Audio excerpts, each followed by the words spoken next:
Welcome back to the Final Shot Podcast.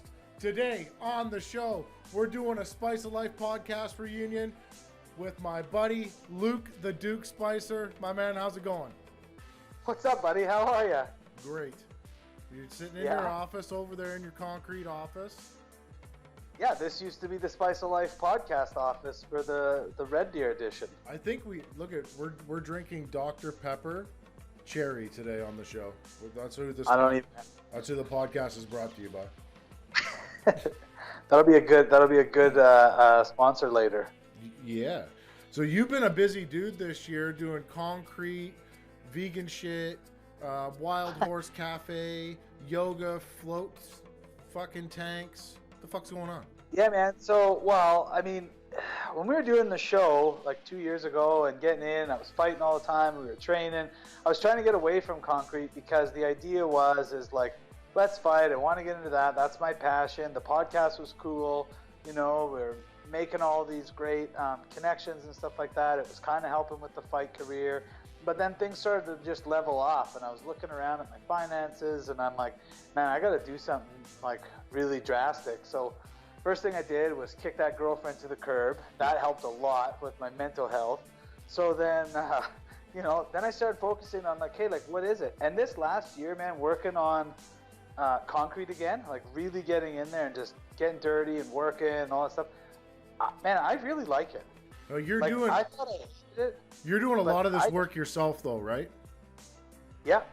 I got two really good guys, and then I got another guy that went through the same thing as me, had a concrete company, went through a divorce, had like 12 guys, moved away, shut his company down, and like all at the same time as me. And so we're both he helped me out at the beginning of the year doing some sidewalks, and then we just said, hey, let's just do some jobs together.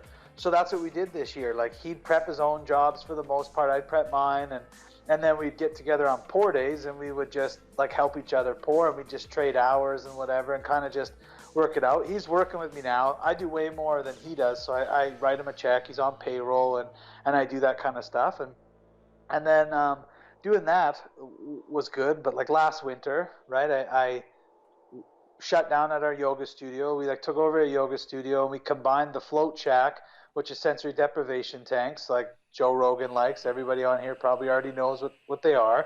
And so we had this opportunity to take over this really big building that had two yoga studios in it, as well as change rooms and a little cafe out front. So we shut the cafe down, and we did a bunch of renovations. We renoed in the back and built change rooms upstairs in the mezzanine, built the float rooms for the float tanks, and did all that in phone sliding. Yeah, I can see that. Yeah, December. I got a little reminder text, and it made the phone vibrate, and it started to slide down. Oh. And so where was I? Oh, so we did this reno, and through the course of the reno, I realized like, man, I really like doing a lot of this hands-on work stuff, but I also got to start setting things up so that I don't have to be doing it forever. Like when I was doing the concrete company and we first met, we were first training, I had a lot of guys, but I didn't really do that upper management sort of structuring properly, and that's what caused the company to blow up, basically, right? I mean, I became less involved. I turned it over to a bunch of fucking idiots, and it just went downhill. So now that I'm back doing that, it's been really good this last year. We did a lot of concrete work and the studio, but I've still been like, I'm missing something, man. Like something's not right in my life. I haven't been working out at the gym. I have no motivation to get there. I've been like, the fuck, man? Like, so I've tried it like little bursts. I went down, did some work with Devin Neese like a month back or so, or 3 weeks, because he's getting ready for a fight. I hadn't done anything, and I was like, we're doing like some give and take drills. I'm like, I don't want to spar, dude, because like I haven't done anything. I'm rusty. We did like 20 minutes of give and take drills, and I was like, this is like two Neanderthals trying to think here. This isn't working. Let's just put our sparring gear on and spar. Let's get some work in. And I felt like I moved pretty good for not doing anything. And then I was like, oh fuck, like I think I want to do that again. And it kind of started to happen. And then a week and a half ago, I was on a job site, and in the morning, one of the guys I hadn't seen in a few years was asking me about retirement. And I said, Yeah, man, I retired. Now, I've said that a lot in the last year, and it's never bothered me. I've just said, yeah, I retired. I'm doing other things. I'm happy. But I said it this day, and my gut was like, really? Like, that's it? Like, you're done? This isn't good. And I just kind of said, yeah. And I just kept working, thinking, like, as I'm working, I'm like thinking through, like, what's going on? Like, can I be serious? I don't know if I really want to do this. Like, that's a huge commitment. And then I'm like, well, the concrete season's almost over. You could maybe do something later in the winter. And then during a coffee break, waiting for trucks, I go to my truck and I've got a message from a promoter in Calgary. Hey, you want to fight in 10 weeks? And I'm like, oh shit, I guess that's what we're doing now. So that's what's happening, man. I said yeah, and I mean, as we're recording this, we've been talking. Like, I'm waiting on that contract. Everything should be good. Basically, by the time this is released, everything should be signed, and it shouldn't be a big deal. And I'll talk about it because it doesn't really matter. And if something were to come up, I guess you can just put a little blurb in at the end that it's not. But everything's supposed to be good. I started training last week, like full time again. Mm-hmm. I got 1 week left of a couple of jobs I'm trying to wrap up, so I can't train twice a day right now, just while I'm getting these last few things done on the snow days or whatever. I'm doing two things a day. And so yeah, November 30th in Calgary at the Seven Eagles Resort or something, I think it's called. It's on the reserve just out of Calgary. Yeah, it's a new one. I think it said Edmonton, sorry, but Calgary. Yeah. For Muay Thai World Cup. So it's Kieran Keto. He was on the Spice of Life podcast. That was the podcast he hated because I did it and we were boring. But yeah, like, he's good, man. He's done a lot of stuff, right? World champion. He's got a lot of connections. He had Muay Thai Grand Prix in England. He had huge Double K gym in England and stuff like that. So the guy's been around Muay Thai and stuff forever. And so he's in Canada now, living in Calgary and promoting shows. And this card was already, as soon as it was released, I'm like, shit, this is going to be a huge card, like, for Canada, for Muay Thai. And I was like, how can I got to do something, man. I should train. And then I was like, nah, I'm retired. Like, it just wasn't there in the summer to start going because my focus was still very much concrete and being down at the studio and starting to turn that around. Like anything, right? If you don't put into it, or you get out of it whatever you put into it, right? So, like, when a podcast, we were doing it, you were going balls to the wall, and I was just showing up once or twice a week, Yeah. And I know that. And so it's like, you deserve to go off and do this thing and ramp it up and have your own spin and just go with it. And I think that's really cool. And so I want to put more time into my businesses, but I also want to pull out some of that time for myself, because for the last year, it's just been like work and family, work and family, work and family. And that's the part that's missing is as dads, and as grown men or whatever, like, whether you're doing your passion, even if that's your career, like, you still need to have time for, like, yourself. Yeah. And that's something that I really discovered this year, and I don't know, I'm really excited to be able to start training again and be back doing that. That's good, man. I've talked to you before about the retirement, and at that point in time, I thought it was a good idea that you were retired, because you just weren't mentally there. Now you're in a different mental state at this point. You're fucking 40 as fuck. 37. Just man. Kidding. But yeah, no, but it's true. Like, I'm not.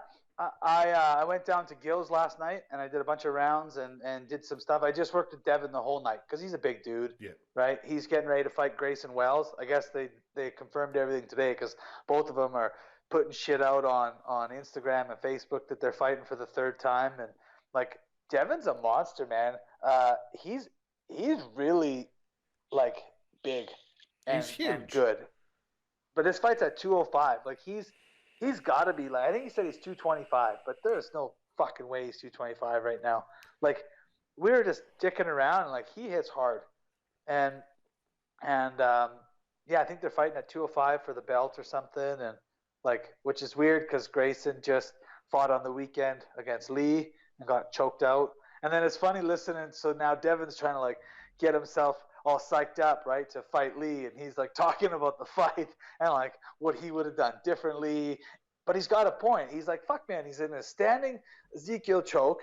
Like, kick him in the dick, fucking headbutt him, do something, get out of there, man. Like, and I was like, yeah, I guess you got a point, really, like if you really want it. So I don't know, right? It'll be interesting. MMA fight, but he's been just training kickboxing and boxing like crazy. So that'll be a good guy for me to get some rounds in, because as much as Tim, who's up in Sherwood Park, who I'm going to train with once a week at least, is my size and there, I've already seen the guy I'm supposed to fight, and he's probably a lot similar to Devin, and not so technical, more just a big guy that hits hard, opposed to somebody like Tim or Derek, those guys that I train with up there that are really technical guys, right? They still hit hard and whatever else, but they're just very technical, where I kind of need to get in a gritty war, which I'm excited for, because now it'll be somebody that wants to fight.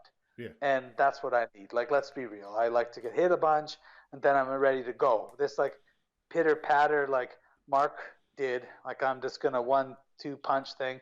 Fuck, man, I don't got time for that. Let's put on a show. Let's fight. Do I need to come down there and make a visit and do some rounds with you? Maybe. I don't know. I'm okay. I mean, if you swing through town, sure. I talked to Gary. He's good. He's excited that I'm going to come back. So he's fine. Roman, we're going to start on Saturday. Good. Just doing some more boxing. And then, like I said, then I'm going to go up to Edmonton quite a bit and train with those guys in Sherwood Park. And my old trainer, Trevor Desjardins, he lives in Edmonton now. He trains up there at Next Level and with a bunch of those other guys up there, just getting back in. And they've got open mat like 11 to 1 like every day of the week. So I'm kind of like, that works really good. I could go up there Monday morning, train with Trevor, train Monday night with those guys in Sherwood Park, stay the night, train with Trevor, drive back, train with Gary, that kind of thing. Yeah.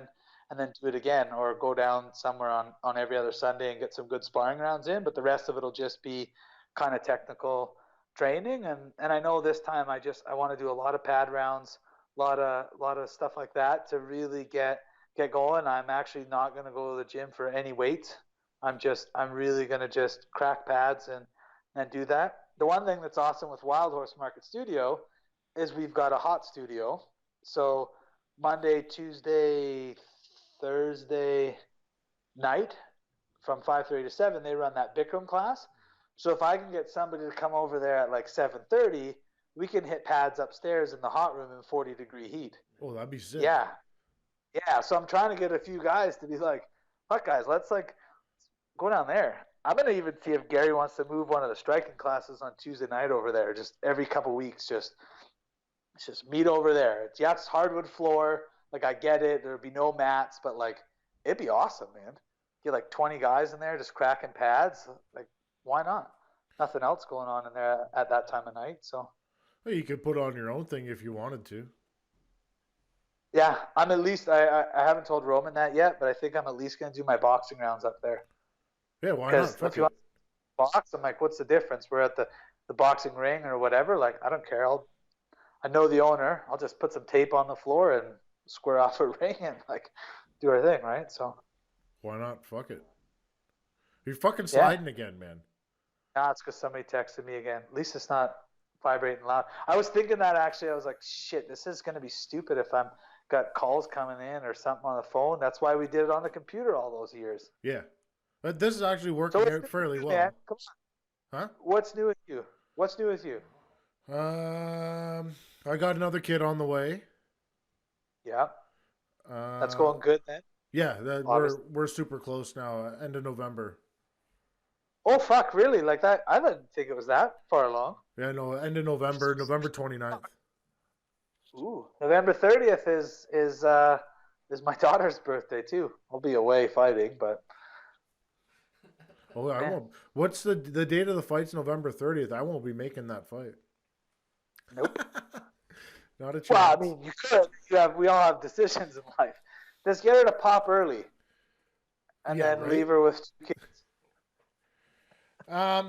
What's new? I've kind of gone through a transition of what I want to do. Yeah. And what I don't want to do anymore is deal with fuckwads. Okay. So that's been like a major change for me.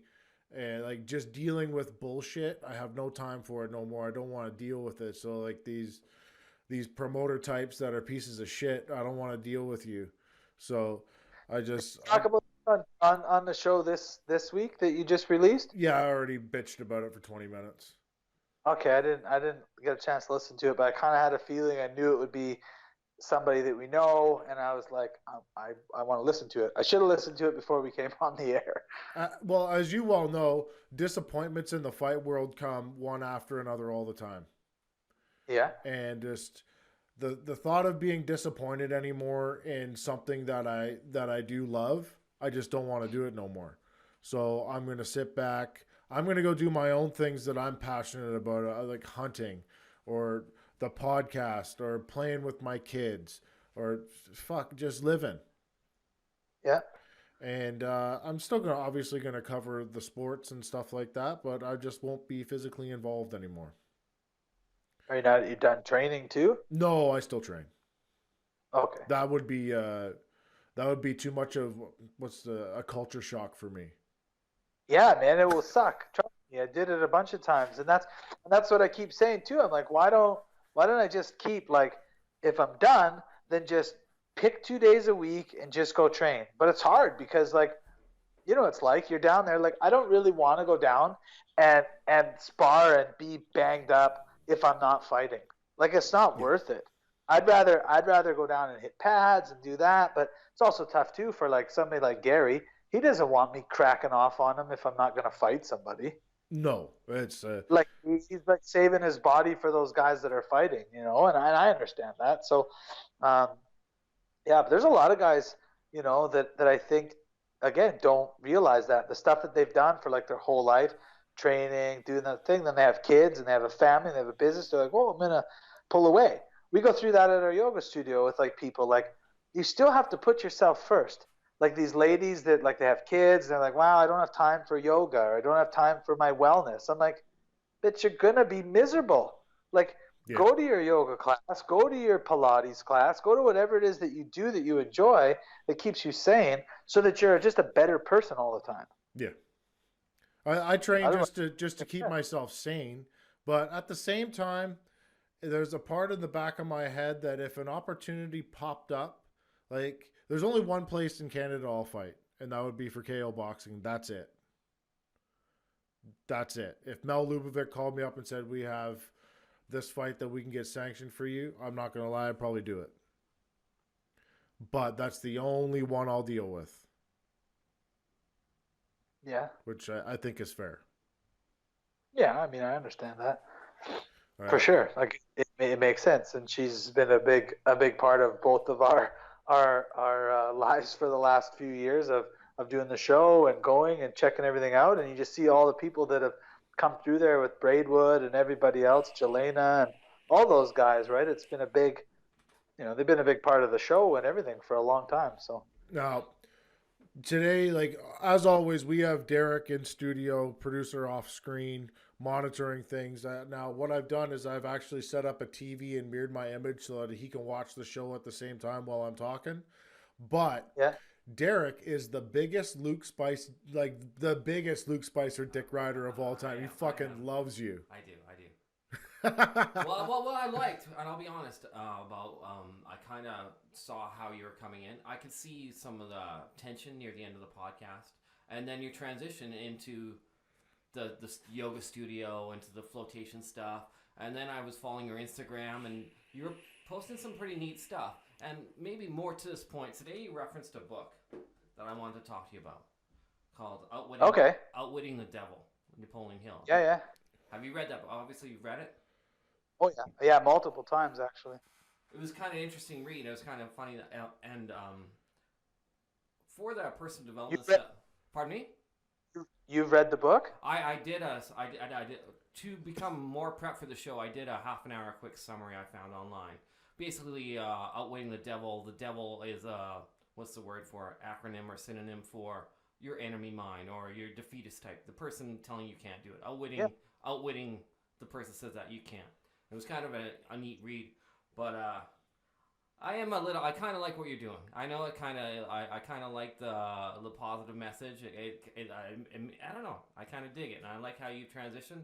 And I have like a lot of questions, about the concrete industry, how you got it, how much, and then you answered a lot of them during the first 10 minutes of the podcast about like how can you quit a sport that you spent so much time in? How can you just drop something that you've developed your life to? And and just kind of like, I didn't know until five seconds ago that you had a fight coming up. So this is interesting for me, and I want to see if ring rust is a thing. And I'm wondering, for me, when I do Muay Thai myself, my question was, you're notoriously known for your head kicks, and your rear roundhouse kick, your rear head kick. I have real maybe tight hips or flexibility issues. Are you loose from years of training, or you can still launch a head kick right now? I mean, a head kick. I didn't throw any head kicks last night. I did hit Devin with an axe kick. Nice. But so that was kind of cool. He threw one at me first, so I just came back and cracked him with one back. I threw a lot of body kicks, like to the floating ribs. Yeah. Those are pretty easy. I do have tight hips, Derek. I've also found like there's a lot of different stretches and stuff that a guy can do, and I mean I'm doing more and more with like yoga. I'd always said when I stopped fighting and then I was still going as we were doing the studio, I was trying to be at more of the yoga classes in the winter, just as the owner, to be present for not only our clients but our instructors and our team and that kind of stuff. And I always said, oh man, I wish I had this opportunity, and I wish I really knew how powerful yoga could be for a guy that was in sports or fighting, where lots of guys just look at it like, I'm not going to fucking yoga. That's bullshit. Right. Like there's a few different classes that are really good.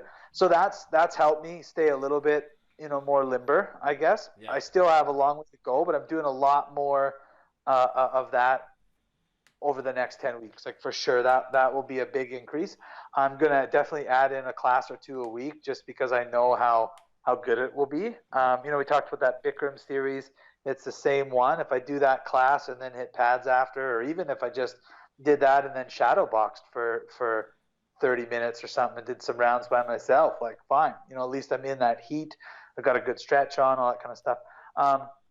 When we started the Spice of Life podcast 3 years ago or whatever, we sat down at a coffee shop downtown. We talked about it, and our plan was always to include more facets of life as being a man and life, but kind of geared towards men and what we go through and what we do. But the show morphed into action and dick jokes and all that stuff kind of took off, and that was what our audience wanted to hear. And they didn't want to hear the hard stuff that was, some would consider, boring.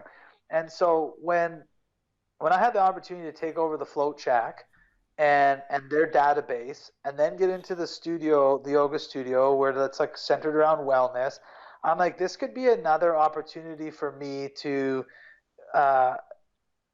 get in a market where I can have a lot of people that are interested in the kind of stuff that I really want to talk about, as far as like mental health and wellness and all that kind of stuff.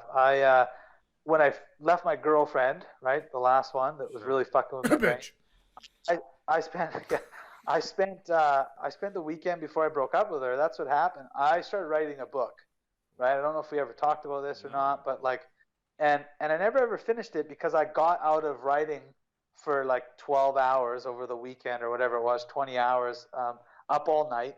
I got the clarity that I was looking for in my life, right? Because I realized I was making these mistakes, but it's still something I want to release. And I have the website domain, and I have the Instagram and all this stuff like scooped up for this I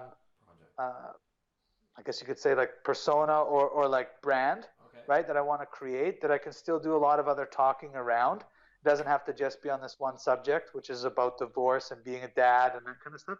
And but I also know that I got to get those things that are in my life, and we've talked about lots of them, probably on air and off air, that are never really right. And that's always held me back, because it's kind of like, well, I didn't do things because I didn't have these things done or in balance in my own life.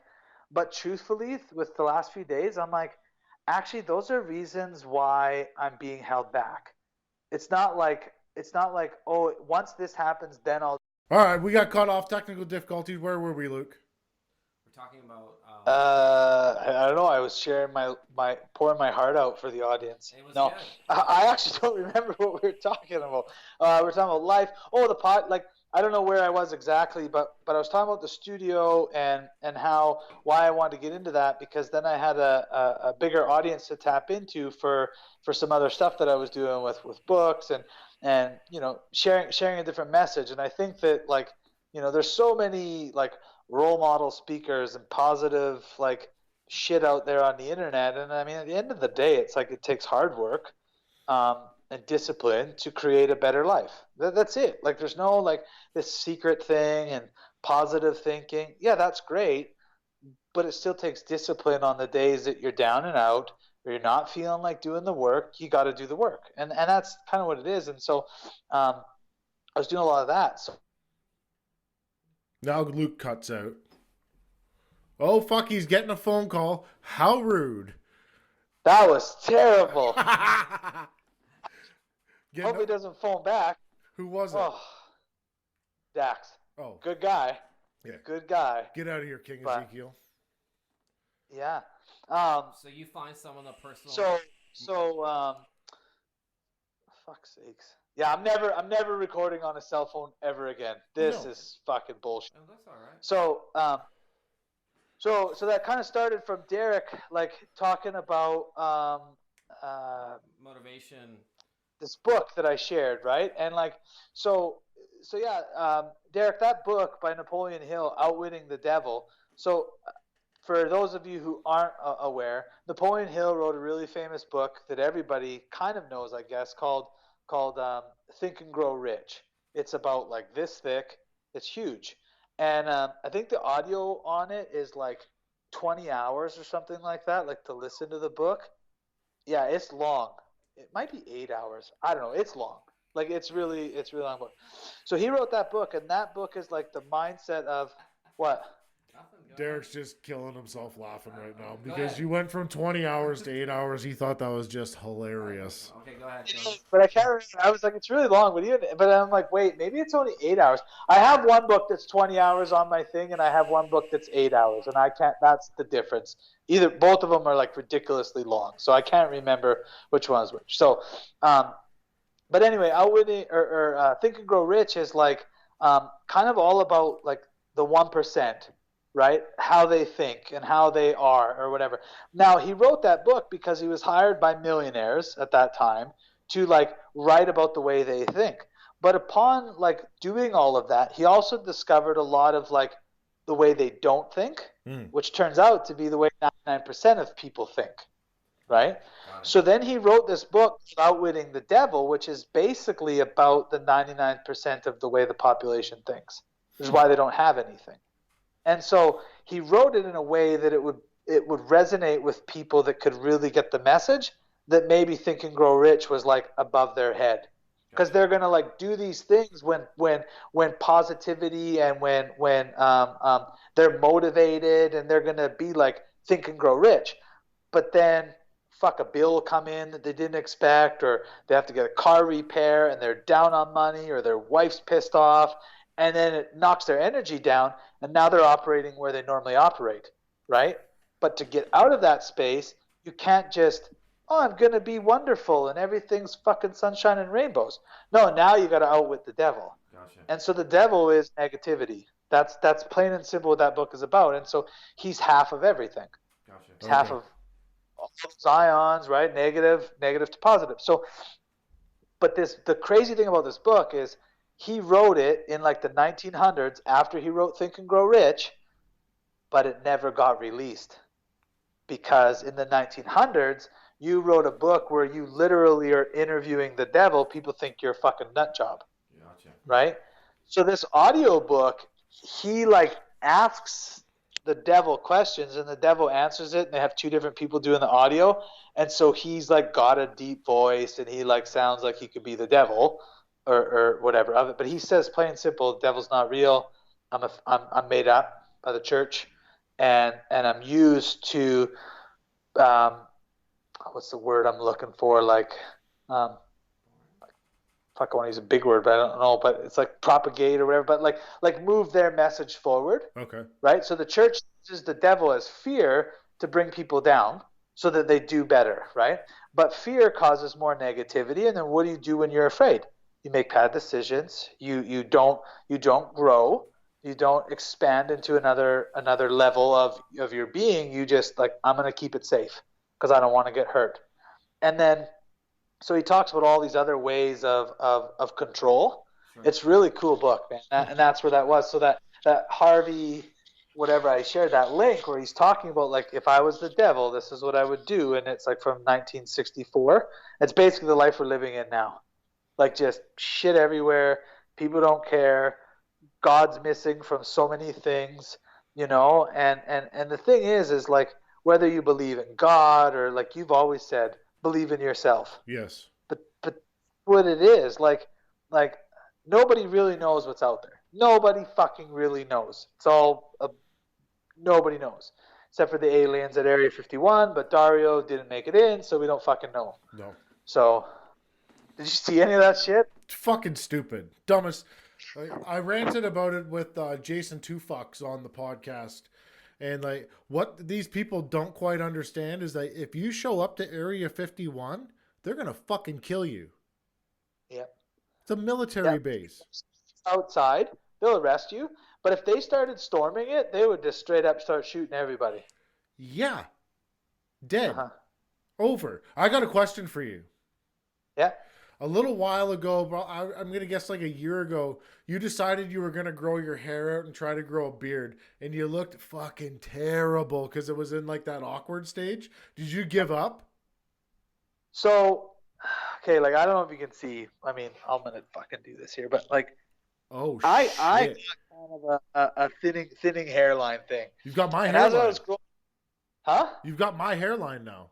Yeah. So I was like, fuck, man, I'm not doing this. Like, it's gonna look so bad when it's long. I'm like, I'm just not doing it. And the beard, and so realistically, like, I like the idea of a beard, but if I had a bald head and a beard, I'd look like you. So I'm like, I'm not doing it. I'm fucking keeping it shaved down. I like this. I just always, every couple of days, I just shave. That's it. So, and I'm good with it. Like, I'm okay. That being said, I'm a firm believer in, like, your mind creates. So your mind creates, you know, your thoughts. Your thoughts create your actions. Your actions create kind of your world or whatever, right? So if you believe you're a fat piece of shit, you're gonna be a fat piece of shit. If you believe you have thinning hair, you're gonna have thinning hair. And so I'm kind of like, fuck, I believe I got a hairy back. Got a hairy back. So I'm like, maybe I can get some of that back hair up on my head, but I got to believe it first. So we've been joking around, and Rin's like, I think we could do it. Have you ever seen those videos of Elon Musk from, like, when he started, like, MySpace and whatever, to, like, recently? Like, he had, like, no hair. 20 years later, he's got a full head of hair. Like, I get that there's, like, surgeries for that stuff, but it's like, man, dude, the guy's worth millions, and now he has hair. Yeah. Like, I think I lost all my hair in the last 3 years when I was, like, really stressed out. Listen, hair's overrated anyway. Yeah. It's a pain in the ass. So Derek asked some other questions earlier when we were, like, kind of off air getting the stuff done. And one of them was Iron City Muay Thai and how's he doing? And so that's Jason Fenton. He's been on the show before. He's still in the hospital. I think that's 8 months. He's had like, eight surgeries, I think. What was the cause? And it's hard because, like, I mean, we've always went back and forth. He's a big older brother to me, right? And to see him in that state is tough. I talk to him, you know, every once in a while on Messenger and stuff. And I went out there to train with him to get ready for that, like, Matt Crakel fight, right? Yeah. I think it was Matt. All the fights, right? And I was out there and, like, felt like so good. He's such a good trainer. He's so phenomenal.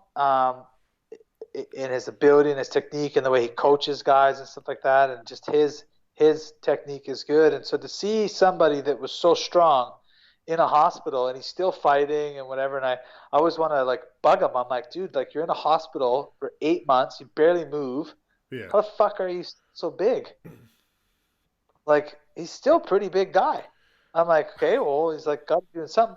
But he's got all these problems with his thyroid and all this stuff, right? So it's really affecting how he is. And that makes me think then, well, all those years of like yo-yo weight cutting and crazy diets and crazy food and stuff like that, it's like, yeah, like what are we doing and what are we showing to like the younger generation of athletes coming up that are fighting? And yeah, it's came a long way from like just a garbage bag and sweating out 5 pounds like an hour before weigh-in. But it's still insane the amount the guys are cutting and stuff like that. Well, let's be honest. Fenton is famous for eating a Big Mac before fights in the locker room.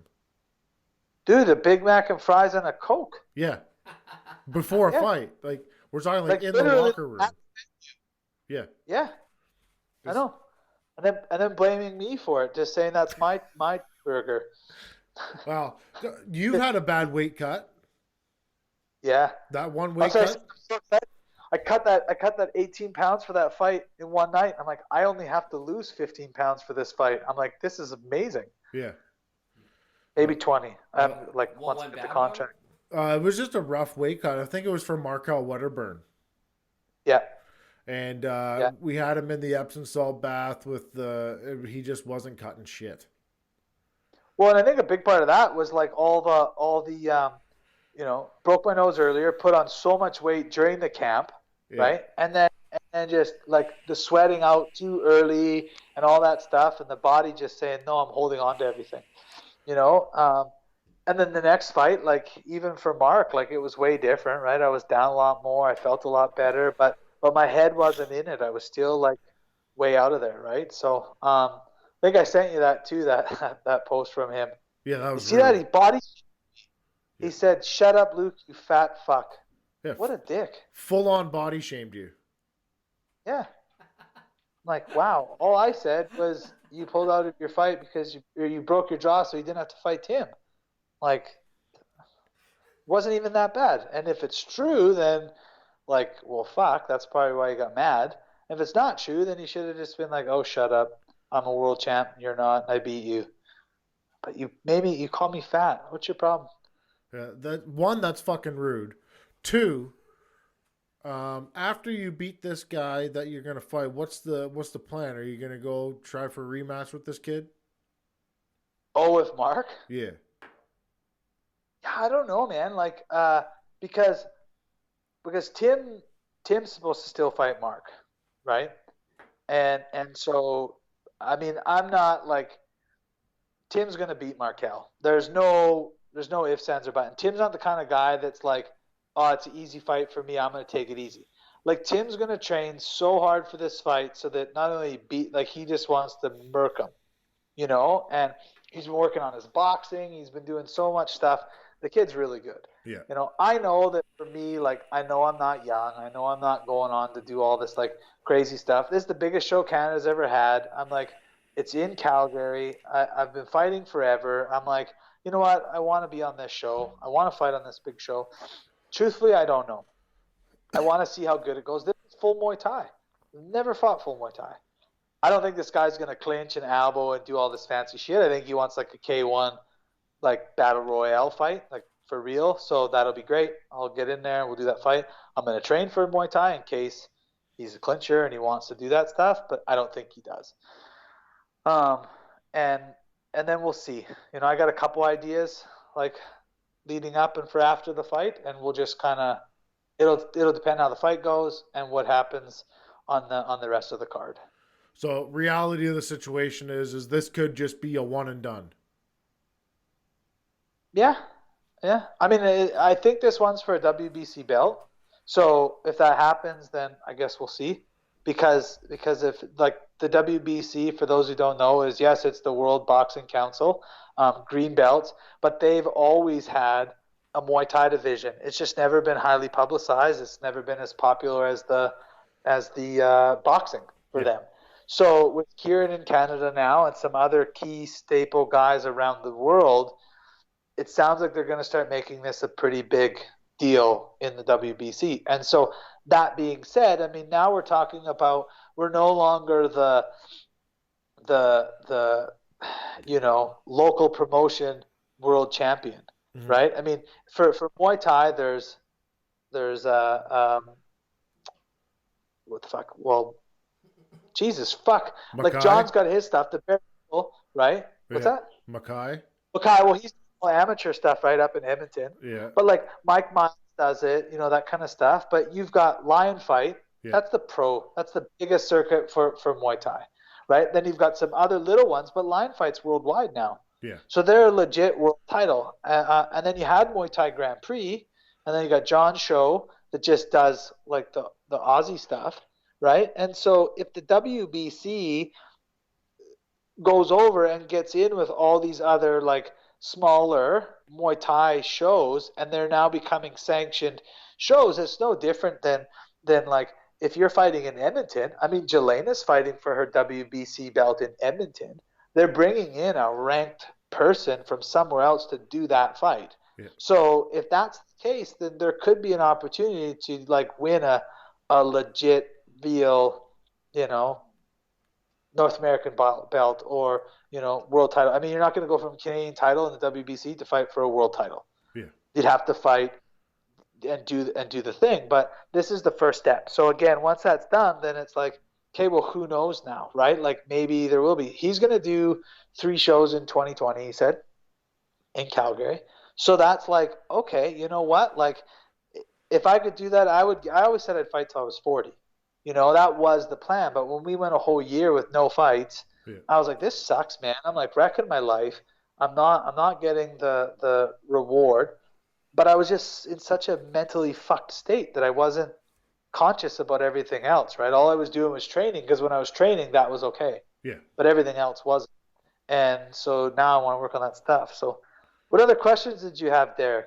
He wants to know if a vegan diet is going to benefit you in getting ready for this fucking fight. Well, so are you still a vegan? Another part of still active vegan?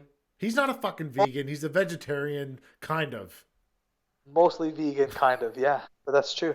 I don't eat a lot of animal stuff. I really don't. Like the odd time if we're out somewhere, and I say out somewhere like not at a restaurant, but like at family or something. If there's like whatever, like my mom made homemade banana bread or something, I'm gonna have it even though it's got an egg in it.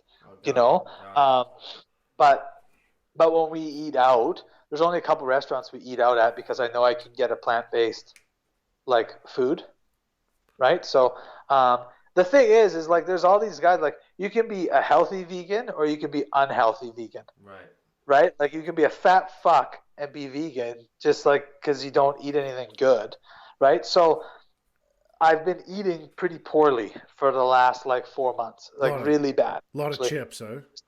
Just a lot of everything. Because again, I wasn't in a good state. I didn't care. I was like working. Work was good. Home life was good. But I was like, I wouldn't say I'm depressed, but I was missing some shit. Right. Here's the truth of the matter. He didn't give a fuck. He was still getting his dick sucked. Whoa! That's my baby. That. But yeah, we did. No, she's a good girl, man. She's everything I like. I wish I would have met her 15 years ago and never got married and never had a date and just been with her. Like, like certain people get that. And one of the things I said the other day that I was not going to do was I was going to stop holding myself back from being really honest with people. I've always commended you for that. Sometimes you can be completely honest and still be an asshole. Yes. Where you could still help more people, I feel, if you were still directed to the point, but you weren't like an asshole about it. Sure. Right? I don't take it to heart. That's still you, right? But what I'm saying is like, so I had this person I was talking to today that's going through some relationship things, right? And they're like, well, I don't know, back and forth. And I just was like, I just told her how it was. They're going to go to counseling. I'm like, why? You guys have been together like 2 years. You've known each other for a long time. You're fucking not a good match. It sounds like me. That's it. Yeah. But I didn't say you're stupid and, fuck, don't be dumb. I was like, I get it. You're in pain. You want to make it work. But like realistically, what are you going to do? And so, but I used to hold back with a lot of that stuff, right? Because I didn't want to offend somebody, or I didn't want to like like push the limit. And I'm like, I'm done. Like, I said something to Rin today, and she fucking, and then later she comes around. I'm like, look, I didn't sugarcoat it. I'm sorry I didn't word it a little bit nicer, but the principle of it is true, and I got the point done. So let's move forward. We can dwell over it. Where in the X, man, fuck, that'd be a 3-week battle now. Like, where you just call a spade a spade. Like, I would have been on the phone with Luke for hours about this bullshit because this fucking hen is being nuts. Oh yeah. Oh yeah. Oh, hours. There would have been powwows before the podcast. There would have been group sessions after the podcast. You guys look so. Fuck! It did it again. But actually, answer that, Derek. Yes, 100%. It's I'm having a 100% plant-based diet for the next 10 weeks. I'm not having processed like tofu and all that stuff. It's like beans, like everything, and it's starting to come off actually pretty quick. Now, that being said, that's no different than, honestly, if you're a meat-eating guy or girl and you're out of shape and you cut out the junk food and you keep eating meat and you have plants and you do your thing, you're still going to lose weight. Yeah. So it's not to say that this is like miraculous. But I will tell you one thing. I went to fucking Earl's the other day. I'll just say what it is. They have the Beyond Meat burger there. Oh, we were going to get one for the show. Oh, I fucked up. Go ahead. Are we recording? Yeah, we're recording. Okay, go ahead. I ordered the Beyond Meat burger. Delicious? Ate my fries, did my thing, looked at the burger. Oh, fuck, this tastes good. I kind of look at it. I'm like, oh, it's just really well done. It's really good. I can eat it. Fuck, man, this is not a Beyond Meat burger. Full-on teen burger, bro. Regular fucking hamburger from Earl's. I was like, oh my God. I pulled it apart and I was like, yeah, no, this is not the Beyond Meat burger. So I called the waitress over. I was like, look, I know I destroyed this burger, but this isn't the right burger. And she's like, yeah, it's a cheeseburger. I'm like, I heard a Beyond Meat burger. Oh, no. She's like, oh my God, that's not it. I was like, yeah. Man, I had the worst gut ache later. Like, they brought the right burger. They made it. They fucking made a mistake. Earl's is a great restaurant. They came, they took it off. They didn't charge me for my whole meal. Like, they did a good job, right? So I put that plug in there because they are a good restaurant, right? It was a simple mistake. My point of all that is that, like, I ate the meat and I felt horrible. Like, my guts were just so rotten. And I'm saying that, though, because everybody's different, dude. Everybody's different. Look, when I was training and I was really actually for like those 3 weeks where I really followed a diet. Yeah, it fucking worked. No, it didn't. I still was bloated and didn't feel good.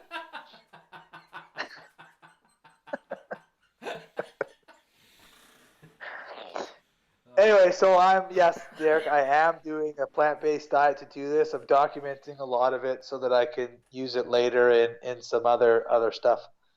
I'm not mad at anybody that wants to be a vegan or eat a plant-based diet. I just like bugging Luke about it. But 100%, I know that. I do know that. Don't bug me none if you want to eat plants. But a lot of what vegans and vegetarians don't quite understand is a lot of them harp on this. Oh, you're killing animals. You're killing animals. Okay, where the fuck do you buy your food? At the grocery store. Now, how do they harvest that food? With machinery. Now, what is in those fields when these machines go through there? Animals. Like rabbits and mice and birds and somebody's fucking dog. What do you think happens to them when these machines go over top? I'm sorry, motherfucker, but your carrot's covered in blood. Right. There's death. There's death. Somewhere. It happens. It does happen. And I agree with that. Now, at the same time, and I've always said this, even when I first did it, right? I'm not against somebody that wants to eat meat. Okay? Yeah. You could survive as a meat eater without a grocery store and a factory farm. Correct. And I do. 95% of the people that eat meat could not survive if they couldn't go get their fucking meat at the grocery store. And that's always been my point. That's true. Is that now, like when I first stopped, I was just looking for a reason, like besides like bad willpower that I couldn't stay away from junk food. I needed something else. It had to be something else.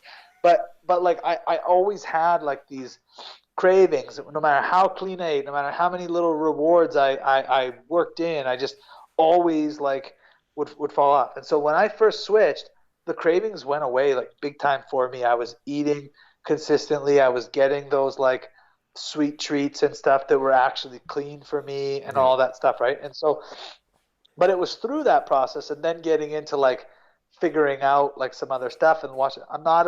You're not going to see me picketing down at fucking Old Email. It is what it is. You're never going to stop that shit. Yeah. I just hope that more people understand where their food is coming from. And I don't just mean the meat. It's like everything. Our food in our world is going downhill fast. They're putting more chemicals in our food. They're putting more chemicals in the meat. They're wrecking so much, and they're slowly desensitizing people. Bring it back around to Outwitting the Devil. It talks about that in the book written in the 1900s. Gotcha. That the devil is going to slow people down with food, sex, drugs, cigarettes, all that stuff. So if you're, it's a good, the part of it is like a party, you know? Yeah. Think about it. When you eat really shitty, you don't feel like doing anything. It's true. The more often you eat shitty, the less you feel like doing anything. And pretty soon you're just a lazy fat fuck that doesn't want to move or do anything. Yeah. Now what are you going to do? Nothing. Jerk off. Look at the richest people on the planet.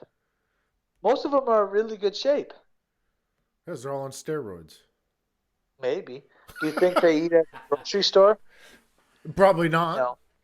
No, they don't. So, It's true. you know, even one of the CEOs of Monsanto's was caught in an interview years back where he said that he doesn't even eat his own food. They eat organic food. I'll tell you a story about eating, because Derek, you have a picture of me from last year where I actually had fucking abs. Sure.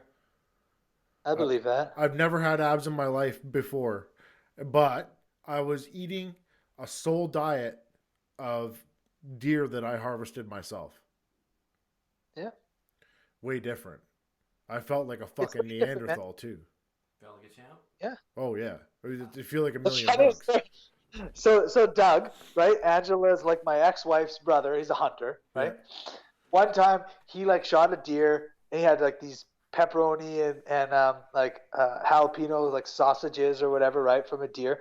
And so he's like, hey, like passing them all out, anyway, whining. And Angela goes, no, I don't want that. I only eat grass-fed organic meat, like beef and stuff, that kind of thing. And he goes, fuck, how do you fucking get more organic and grass-fed than fucking deer in the forest? Yeah. Like, you don't get any more clean than that. And that was my thing. I did make the switch. I was eating my meat from, fucking motherfucker. Fuck off already. You got no pants on. No. I had my hand on the book the whole time just to stop it from doing that. Oh. Are we good? No, you're still sliding. No, but I mean, we're not. We're still recording. Everything's good. Yeah. So, but like, yeah, when you know where your food's coming from, and you know it's clean, it's got better nutrients in it, it's going to give you the stuff you need. Where like you can feel full if you eat a bag of chips, but you got no nutrients in that. You can feel full when you eat a whole burger from McDonald's, but you're not going to get any nutrients from that. Listen, you paint the bowl too when you eat at McDonald's. It's so gross. But here's the other thing too. That like so if people want to really change the world, right? They need to shop at these chains, but they need to buy certain things. And I've been saying that forever. McDonald's now has the BLT, which is Beyond Lettuce and Tomato. So you got the biggest franchise in the world now is serving Beyond Meat burgers. It's so gross. They're good, man. Have you ever had one for? Have you had one?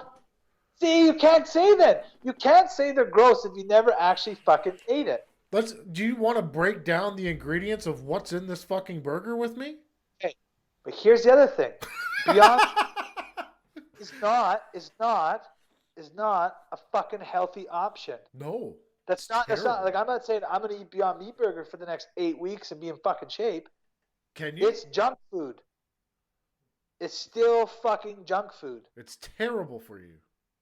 Yeah, it's not good. No. But as somebody that doesn't want to consume an animal, it's there. Fuck, man, meat tastes good. Okay. Like, So it fucking does eat it, taste you good. pussy. You're gonna clip that. I know that. You're gonna clip that and be like, meat tastes good. Yeah, fucking right. So I'm eating meat. No, but it does, man. It's got a good flavor. So the Beyond Meat burger, though, they've changed it so that it's got taste like it. Derek, did you say you've ate one? No, we were supposed to try one for the show, but on that note, we were supposed to get one. Super Size Me 2 came out, and I just watched it for the show. So I wanted. Really? What was it? It was amazing, and it's talking a lot about what you're saying about the fast food industry and how the Beyond Meat burger is fake. Well, it's still junk food. And it just comes to that point, and how fucked the chicken industry is, and all the techniques they're doing. But back to that veganism stuff. I just wondered if you fuck with chickens, but I wanted to watch a movie. I suggest you check it out. He doesn't fuck chickens. Yeah. But you don't eat chickens. But... No. I got nothing, man. No. Oh wow. Yeah. No, I definitely don't do that. No, that's not happening. No chicken fucking. Yeah, chicken fucker. Yeah, exactly. Have No, you lost weight from? What's that? Have you lost weight? Do you feel a difference? Why is it so important to you? He wants to Yeah, save like, the well, animals. No, but when I first started doing it like a year and a half ago, I leaned way down, and that was before that February fight that got canceled. I was way leaner than I'd ever been. I was training harder. I wasn't making the fucking secret trips to the ice cream store, like none of that shit. I cut out all that crap. Now here's the thing, a big part of that is that a lot of the treats that we consume have animal products in them. Yeah. So when I said I wasn't going to eat the animals, it was easy to not consume the shit, right? Like, cause even if you say that the milk is good for you or eggs or whatever, like if you're not going to consume that stuff, you're not going to consume any of the junk. Okay. So now when you're left with Luke Spicer has an eating problem. Okay. I 100%. figured this out, trying to help this motherfucker get ready for fights and cut weight. Because, oh yeah, man, I'm doing what you're telling me. I'm eating the quarter cup of rice. Bitch, you're still 220. What the fuck is going on? And then I find out he's sneaking out and having ice cream cones. And fucking getting dilly bars. And these Magnum fucking things. But lots of fucking ice cream. I fucking love ice cream. But you were just like sneaking out and going to eat all this shit. But you mentally figured out that you actually had an eating problem. Oh yeah. Which came from alcoholism. I replaced drinking with food. Yeah. You know? And so yeah, it was an easy thing. And so now it's like, okay, well, like still dealing with I don't even know why I have a fucking eating problem or a drinking problem. I still never figured that out. I want to blame the ex-wife, but it's not her fault. It's still me. That's fine. You know? But it's from a young age too, of like just like I actually know, right, of the way like we were brought up and stuff. And in our society, everything we do revolves around food in North America. You have a celebration, it's your birthday, let's have junk food. Yeah. You're at a funeral, let's have junk food.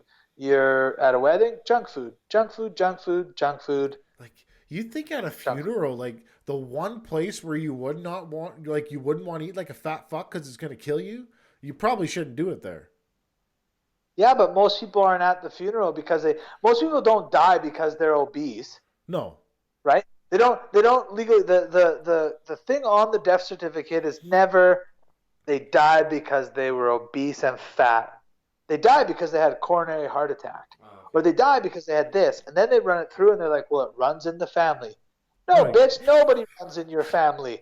That's why you died. Exactly. And like, I have this really good friend, right, that just is having heart problems. And he went and got a stint. He's big, man. Like, he's a big guy. And I'm like, fuck, dude, like, eat better. Like, get some exercise. Well, I can't exercise. Yeah, because you're too big. But, like, what you're doing is fucking killing you. Yeah.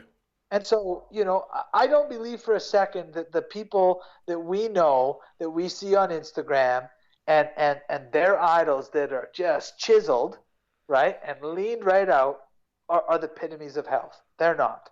Yeah, no, they're Some not. of them are very healthy. Some of them are very healthy and they consume. Mentally, they're in a good place, but most of them aren't. Most of them, their mental health is really bad, and they think they're going to fix it by fixing the outside.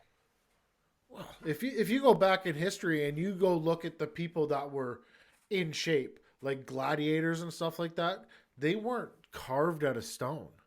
No, They no, they were big dudes, but they weren't. There was no six packs. no. Yeah, Mark, they weren't all leaned out. Some of them were fat fucks. They Yeah, could just hit harder than you. exactly. Hey, you want to be a fat But piece of shit? Go ahead. yeah, But well, but it's true, man. And I think that more, if more people would understand that, right, about their body image and stuff like that, they'd be happier. It would be easier for them to go to the gym, right? It's like when you see somebody really big at the gym, I almost always try to go talk to them I'll and give him a say high hi. five. How you doing? Yeah, man, like go give her shit. So do you remember? This is a crazy story too. Well, not crazy, but like, remember when we used to work out with Pat? There was Yes. an older guy, um, Craig, that worked out with Whitney. Yep. Like tall guy, pretty big, Yep. right?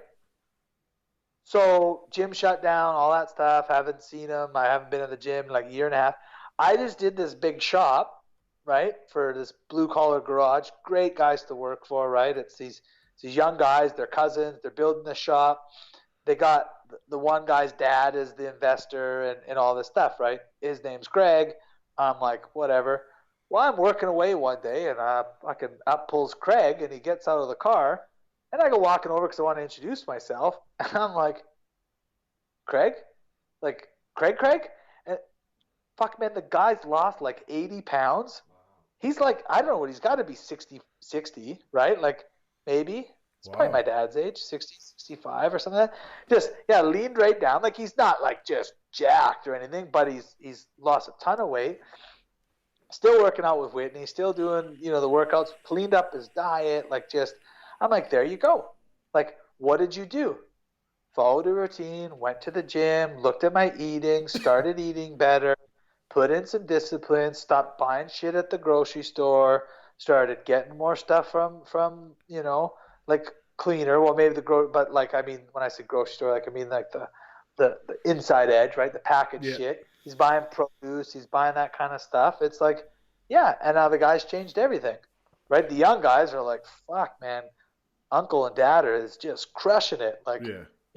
he's got tons of energy. He feels like $1 million. I'm like, yeah, good for you, right? But he put in hard work for like a year and a half.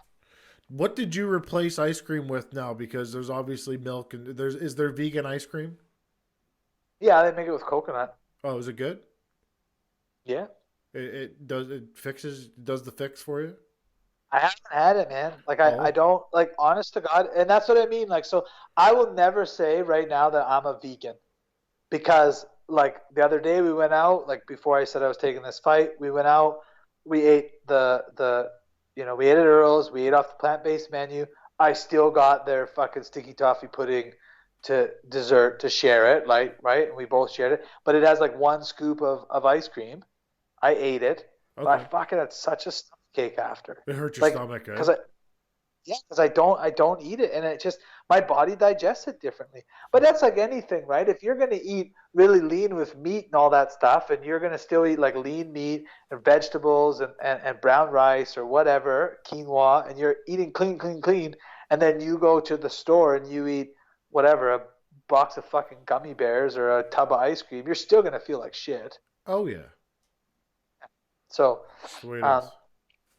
but Rin makes a lot of healthy treats, Okay. right? Like with she makes like Nanaimo bars and fudge and also, but it's all just made with clean like nuts and avocados and healthy fats and stuff like that. There's nothing bad in it. Dates, like, and it's interesting when now it takes more work, but when you've got those things there and you're like, wow, this thing has dates.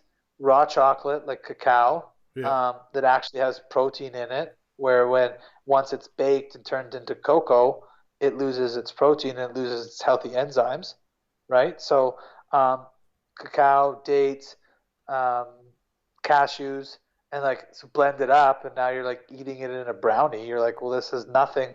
Like every one of those ingredients by themselves, you would eat for breakfast. Yeah. So you could eat this thing for breakfast, and it's Technically. not bad. Okay. Yeah, technically. Yeah. Okay, so if you're So eating all of these healthy little treats, what are the bad things that you're eating then? Like, is it chips right. and fucking Oreo cookies? It Okay. was, right? But I haven't been eating that stuff anymore. Like I haven't, I mean, I really haven't. I've just been, the only time I would say I'd eat bad, this is fucking pissing me off, this fucking thing. I don't know why it's starting to slide all the time. Um, the only thing I've been eating bad in the last little while would be that time if we went out. Okay. Like there's no, and again, it's no different than I guess like before, right? Ren is super supportive. So if I'm just eating what's made for me, it's never going to be an issue, right? So she's made this diet. She's been wanting to make a cookbook and like, well, not make it, like actually write and release one with meal planning and all that stuff. So she's been kind of doing that, and it's like I know when we followed a plan before, that was when I really leaned down, right in the beginning when I was doing all that. So we're kind of going back to that and working with that and keeping track of it. I'm still staying with my calories and trying to get 6 meals a day, because when I was eating like only 3 meals, it's just I'd be really hungry, then I'd be down, then I'd be really hungry, then I'd be down. I'd still Yeah. get all my calories, but so we're starting to spread it out a little bit more. So I'm eating like my portion for lunch, but then instead of eating a portion and a half for lunch, I'm just eating half of it like a couple hours later, right? Okay. But it's all prepared or whatever. And then yeah, I'm noticing like I'm just way better when I eat that way. Okay. That's something that I know I did. And then when I get to eat those consistent meals, I just feel better. Like I've got better energy all day long. I'm not at night where I'm sitting around at night going like, man, I'm fucking snackish. Yeah. Like now if I feel snacky, I'm like, I know it's snacky. So now I'm trying to get to that point where I'm like, this is where willpower comes in. This is where discipline comes in, because you're not hungry, you're not thirsty, or you might be thirsty, so drink some water, but you're just snackish.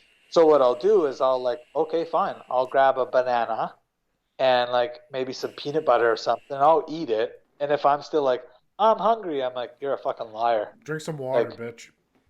yeah, but actually we make a lot. Well, we make our own kombucha, right? Yep. So I just drink kombucha at night. That's good, man. It's like it's really good. Can you touch on how the diets affect? You talk about being a dad, how the diets affected your kids, or how you adjust towards the kids. Well, I have two skinny little runts for kids, right? Like they're not very big. They were really like kind of they weren't. Their mom wasn't healthy, I don't think, when she was pregnant, right? Like she tried to be, and she just like I don't mean she was unhealthy, but just the kids had a lot of um, uh, She was smoking issues. crack. Yeah, yeah, no, no, nothing like that. No, but like when they were both born, right? Like they didn't breastfeed for long. They didn't do that stuff, right? So Oh. they didn't get the nutrients that they ultimately really needed, and so it's like now they try to eat. Like Ben's pretty good, he'll eat, but like Amelia will go the whole day and won't eat anything. Like she brings her lunch back, I'm like, is something happened to you at school? Like you're not eating, and then some periods she'll just go through and she'll just eat and eat and eat, and I can recognize this. She's stressed out. Yeah. She eats like her dad. So when she's not, but instead of eating when she's stressed, she doesn't eat at all. Oh my It's a different. Christ. It's like the opposite. Yeah. And they're eating the same diet you follow. Well, Well, fucking Luke got a phone call again. What God, a his fucking. fucking Dax, man, stop calling me. All So right. Answer the question. We're gonna wrap this up because you're starting to piss me off. I know, I'm sorry. I was having so much fun with you today too. Um, the kids. Yeah, so they've both switched. Like they eat pretty much the same. Amelia is more like a vegetarian. She'll still eat eggs and stuff at her mom's, right? And occasionally, Ben doesn't. Ben's like pretty much all Okay. just he's all. Um, that being said, Angela's all switched. She started eating a lot of less meat because the kids won't eat it, right? Because she would make stuff in the beginning, and then Ben would like not eat then. Because like say she'd make like a stir fry or whatever that had like whatever sliced chicken or something, right? Ben's like would pick out all the vegetables and just eat the vegetables. But then he got to the point where he's like, I don't want it. Like it's been cooked in chicken grease or whatever, right? Like I don't want it. So she's like, this is a phase, it's a phase, and he's like, I feel better. And so he eats a lot more now. He's getting bigger. He's still pretty small, but for him, he's getting bigger, and that's like okay, good. So All right. Let's wrap this motherfucker up. The Duke. When is the fight? November 30th. Who's it In against? Yeah, we didn't even say that. So his name's Hussein Oseni, Oseni. And so he's from Toronto, I believe. I thought at first he was from One Muay Thai, like Simon Marcus's gym. Yeah. And he's training there, but then his last fight, it looked like he was training out somewhere else. So I don't know. Okay. Right? So I expect him to be good, but then I watched some video and I'm like, I don't know. Like, I don't just, you fuck man, you've been in there half a dozen times as a pro. You're going to have some things, He knocked some dude down with kicks in his last fight. Okay. Like, finished the guy with leg kicks. So I was like, okay, I like that. We're, both kick good. And so. Reality is he's a big guy. If he hits you, it's going to suck. I did look at that. I was watching him crack some pads in a video, and I was like, this motherfucker, like, well, nobody our size doesn't hit hard. That's the thing, too, right? Like, you're going to, at 200 pounds, 185 and up, you hit hard. Yeah. So, it is what it is, right? So. All right, November 30th, Calgary. Go see the Duke throw down for what could maybe be the final time, maybe not be the final time. If you're in Red Deer, Alberta, whenever Havoc FC is going on, go check out Devin Neese versus Grayson Wells. Those two guys have fought twice already, and both of the fights have been amazing. So I'll be definitely wanting to see that fight. That is the 24th, I think. It's the week before my fight in Red Deer. Okay, Duke, you got anything else to say? I just want to thank you. Thanks, Derek, for having me back on. Like I said, you've always been close to me, Tanner, since we met a couple years ago. I appreciate being able to come on here and share the news that I'm back. I want to thank the people that have been around for me over the last few years, like Coach Gary at Arashido, the whole Arashido family, actually, all those guys from all the different gyms. Shout out to Fenton. He's in the hospital. So, everybody in Canada that knows that guy wants to see him, coming out of the hospital and doing better. And I just, that's it, man. I want to see all the guys that fight on this show fight well. And if you're looking to put your logo on my ass, give me a call. Okay, I have two final requests. One, do not ever come out to that fucking Jesus music ever again. That didn't happen. I was looking at some like fucking real opposite music just for fun. Okay. And two, I need a song of the week out of you, and it better not be that shitty Eminem song. Oh, shit. There's a couple right now that I think would be fucking funny. Let's have it. I'm gonna see. It's hard, man. Okay, here's the thing, and it's hard picking music nowadays when you got little girls at home. Yep. But some of the shit I like listening to, I'm like, I don't want you bebopping to this shit because it's bad news. Yeah. So, Tyga, Tyga, you know that guy? Yeah. Yeah. Yeah. Taste.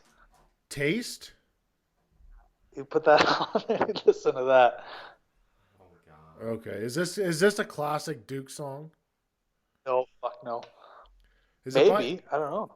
It's featuring Offset. Yeah.